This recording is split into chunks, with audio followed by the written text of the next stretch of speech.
My name is Mason Schauber, and this is my area of the warehouse. The first thing the player will need to do is jump over a cliff and reach the first platform. The next thing the player will need to do is crouch underneath the tube, approaching the warehouse. As the player approaches the warehouse, they'll need to stack boxes using the grabnel in order to reach the window.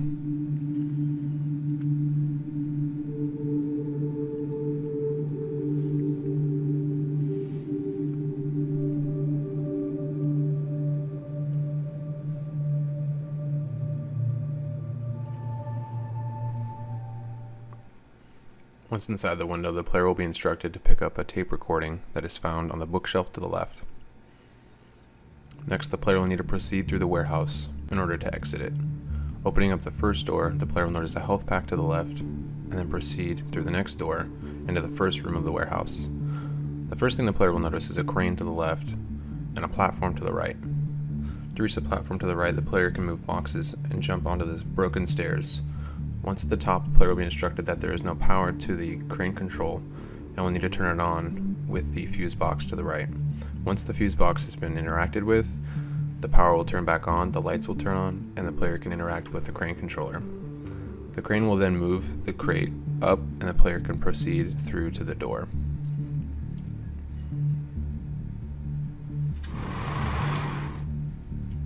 Once at the door, the player can open up the warehouse door by interacting with the button. Next, the player will notice that they are blocked in with the pallets and will need to use the burning barrel to break down the pallets. Proceeding, the player will notice that they are blocked in and needs to move back into the warehouse. The player will then notice that there's a window in the back that can be reached by stacking boxes and reaching the top of the shelves to the right.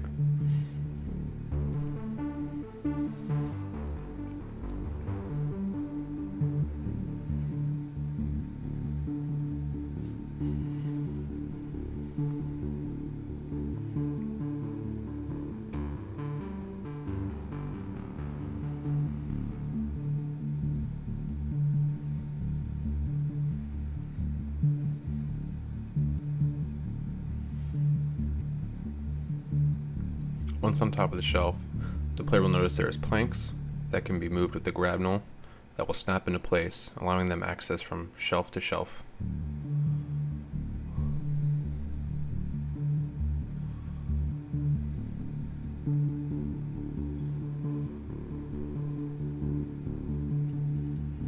There's also a hidden money collectible to the platform to the right, which the player can access by stacking boxes.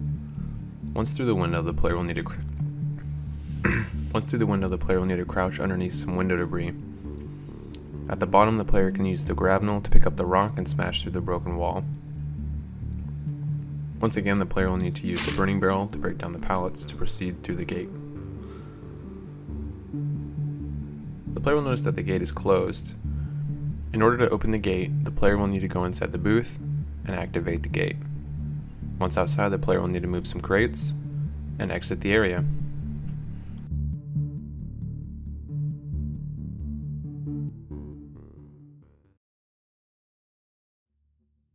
Leaving the warehouse, I decided to take a detour. This is Jonah Stewart, and this is my area called the Desert.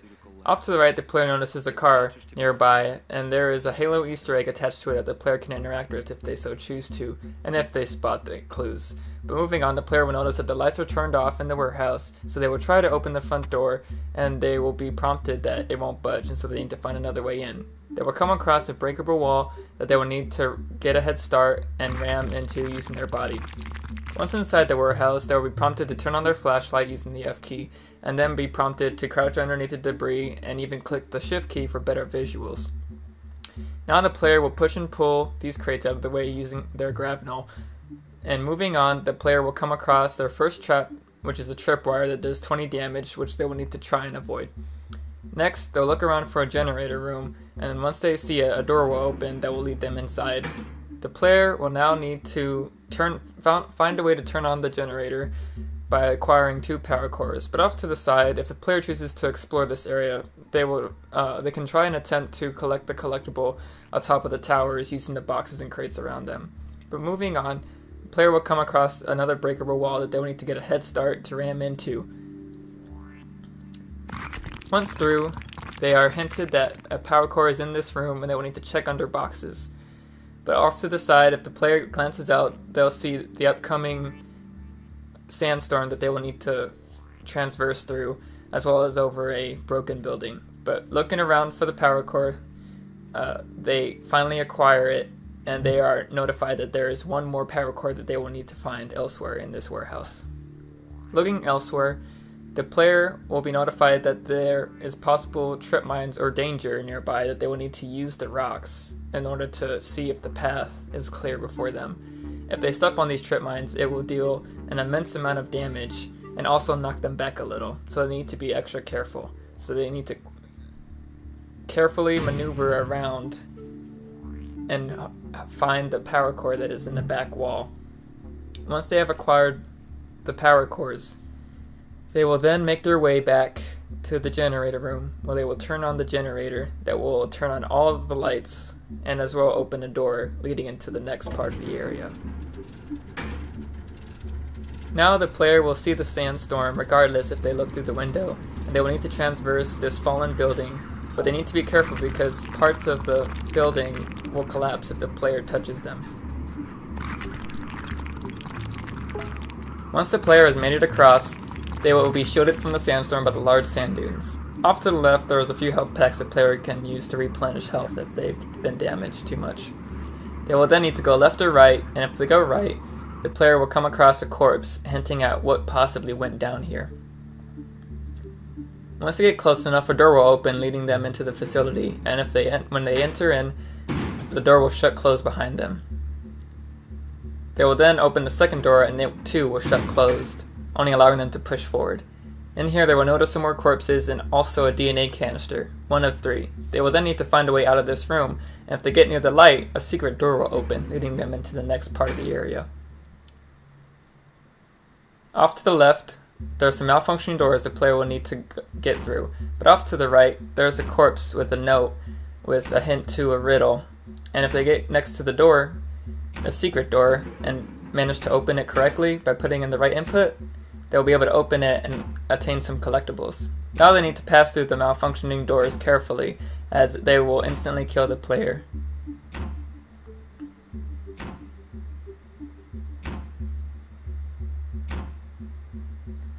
Once the player is through, a collectible will be off to the right, leading them in this direction, and they will need to use their grapnel to push these boxes out of the way, or just force their way through. Moving on, a door will open, leading them into the acid room. They need to be really careful and jump from platform to platform, avoiding the acid, as it does high amounts of damage. And off to the right, they will also notice a piece of cash that they can collect. When they reach the back wall, a door will open, and it will also close once they have passed through. They will now need to find the laser grid room, but off to the right is a secret door, and if they notice the button up top, they can hit it and it will open the door, allowing them to attain some collectibles. Once they have discovered the laser grid room, they will need to transverse the lasers carefully, as they do high amounts of concentrated damage if they remain in the lasers for even a fraction of a second. But once they make it through, if they look to their left, they will identify another DNA canister. This one looks a bit tricky. Once they have obtained it, though, they will need to go through the lasers once more, and they will notice a little slit in the walls that they can get through that will lead to a shortcut to get out of the laser grid room. And once they have left, they will then need to find the glassed room. Off to the right, they will discover the DNA canister that is the last one, and also be notified of some possible danger that might have caused the green goop to appear. When they enter in the DNA canister, on screen, it will tell the player some backstory as to what is inside those DNA canisters. Once they have found out, the player will then leave the medical facility by a door that opened when they entered in the DNA canisters into the console. Now they have completed the area, and they are moving on to the next area by following the path of collectibles. Leaving the lab, I realized that this outbreak was not an accident. Somebody had caused this event. And lucky me, I'd been exposed to the virus. Looks like the answers I was trying to find found me. This is Luigino Perez, and welcome to the gold version of the derelict ship mission.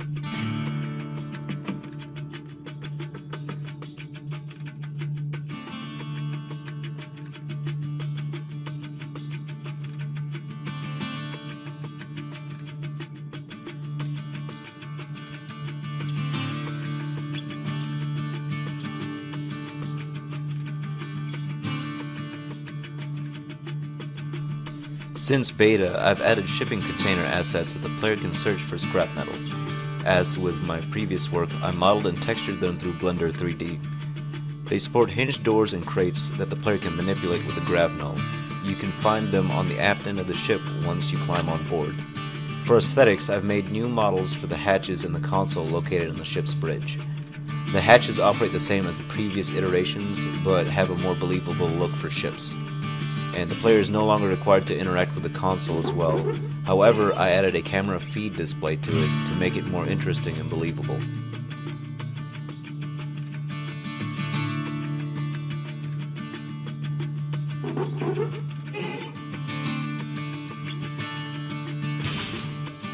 In the cargo hold, I've added lighting to highlight main interaction points for the player. I also changed the trigger volume and script for the forklift. The trigger volume is now strictly on the platform that the player must stand on, which has a breadcrumb item to help lead the player. The change in the script was to ensure that the functionality wouldn't bug out and try to run the up and down animation at the same time. The toxic gas setup now has audible and visual cues in the form of an alarm system to give it a sense of urgency. The control panel has a new look and now has crates blocking it to make the setup more challenging. In the boiler room, I've fixed a bug that would play the boiler's audio source continuously and from any distance away from the player.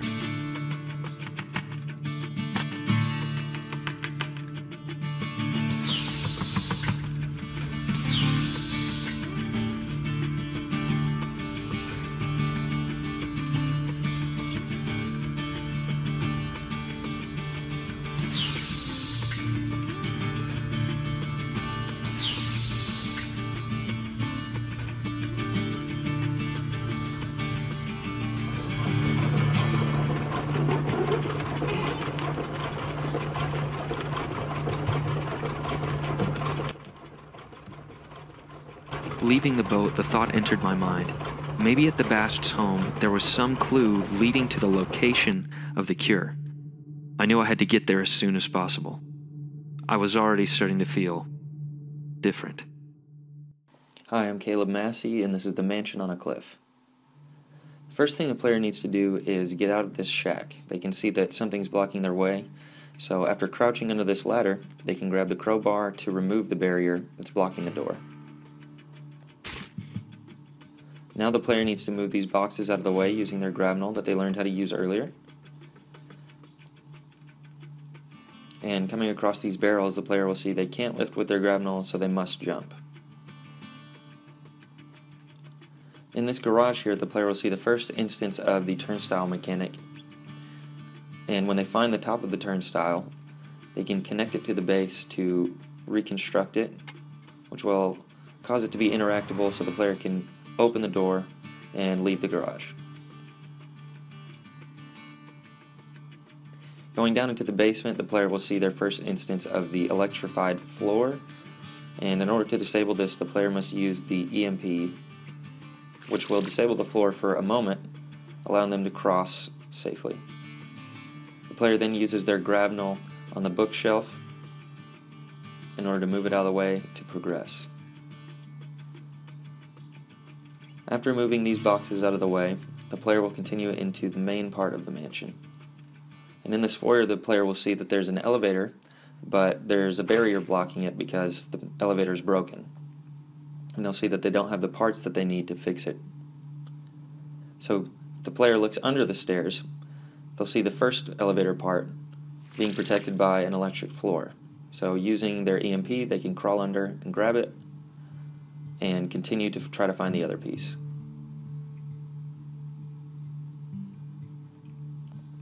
Heading upstairs, the player will see an open room to their right. but there's also a collectible across the chandelier to their left. The player sees 2 more turnstile bases and some barrels, and when they construct the turnstile bases, they can interact with them in order to move the barrels. And this is the only necessary turnstile base to get the elevator part. The other one will lead you to a collectible, but we're going to skip that for now.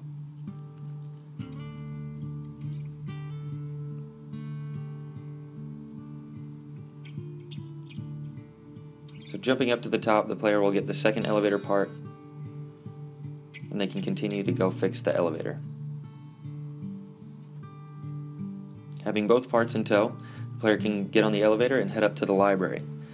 And here in the library is where the player will see some of the mechanics that they've experienced along the way come together. So the player sees that they need to find a certain bookcase, and they have to get back to that bookcase, but there's a floor blocking the way and they can't get past it.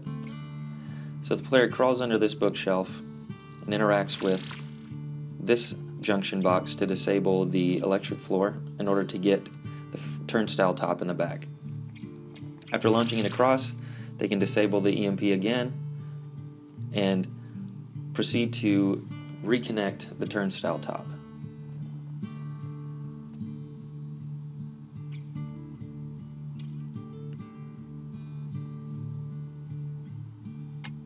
Once it's been connected and interacted with, it will move this bookshelf, which will reveal another junction box. The player can then safely pass and get to the necessary bookshelf.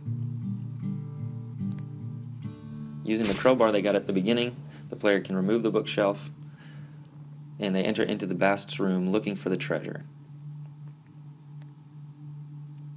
Seeing a mysterious glow coming from the statue, if the player uses their crowbar again, they can grab the treasure and exit the mansion. And they'll continue on down these stairs to the next level. Along with the necklace I found in the Bast's room, there was a note. This note said that the cure could be found in the building down the street. Hope for the best, prepare for the worst, I suppose. My name is Jared Bradley, and this is my level, the Decaying Environment. And you're led here from Caleb's mansion, from the information that there might be a cure here. So in order to find out, you must get to the top floor of the building where it might be kept. In order to do that, you must get to the top of the garage to be able to reach the debris pile that allows you to enter the first floor of the building, since the bottom floor is blocked.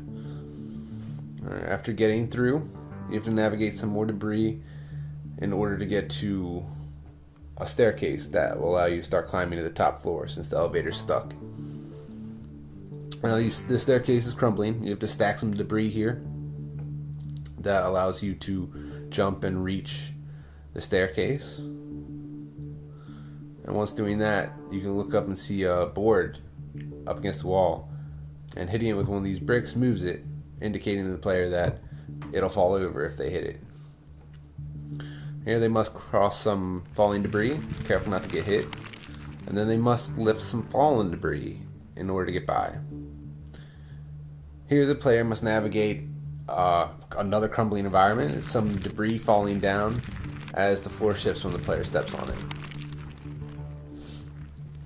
The stairs, still the only option. Here they must navigate the last crumbling staircase, crouching and then jumping in order to reach the top floor. Upon reaching the top floor, the player knows that there's a cure nearby, so they search for it. They're led over to the path by the collectible and over to the potential cure over here. Not the cure, but a valuable all the same. So now the player must continue searching, desperate to find the cure, as the environment just turns to darkness around them and things start to get a little weird. I had obtained the location of the cure, but I wasn't feeling like myself. The world started to look stranger. Was this a result of the infection, or was this real? And here are some more moving lasers to help ramp up to Tevin's level. They're meant to be pretty difficult, but not too difficult for you to be able to ascertain where you are in relationship to the player, and with some careful movement, you can get by them easily. Now it takes you to Tevin's level. Hello everyone, my name is Tevin Brown, and this is my level called the Puzzle Palace. The first thing you notice when you go inside are some crates and a chest. This door here is jammed, so you have to use a crate to get to this ledge and get through the vent.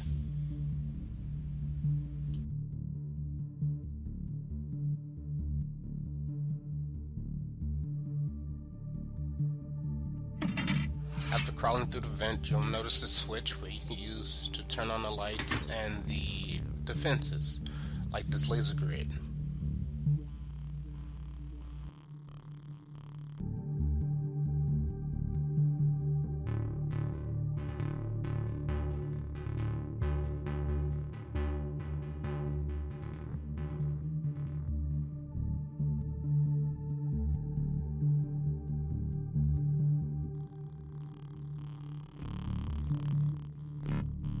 After passing through the laser grid, you'll find your first puzzle, where you need to push the blocks to their colored pressure plates to open the doors and proceed through the area.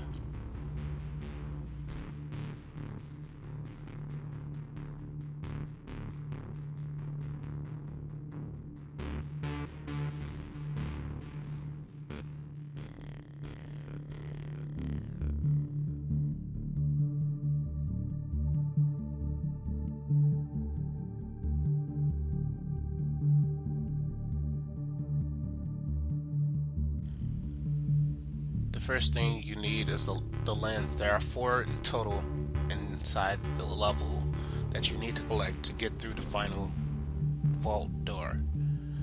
This here is the maze. There are 2 switches you need to find in order to open the gate until the next area.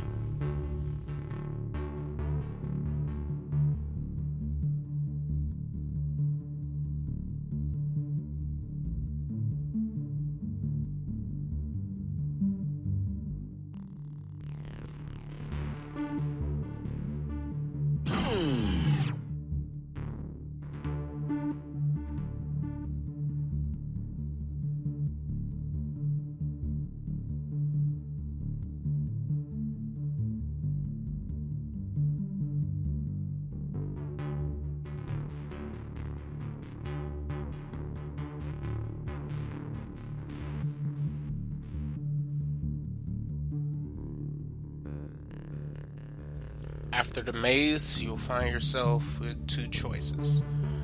One of the objects will open the door, the other one will cause damage to the player.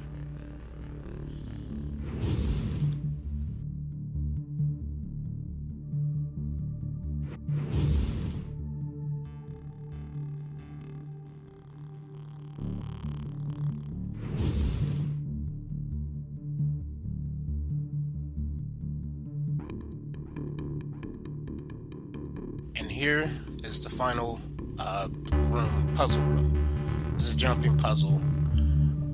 There's the pattern you need to take is on the floor at the start.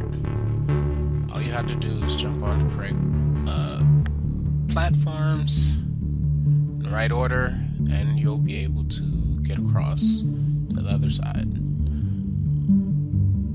Here is another bridge where you have to step on the right patterns, because the wrong ones will activate the turrets and you'll die, take damage. And finally, here's the vault door. Open it, and inside you'll find some gold and the cure. And that's the end of my level. I did it.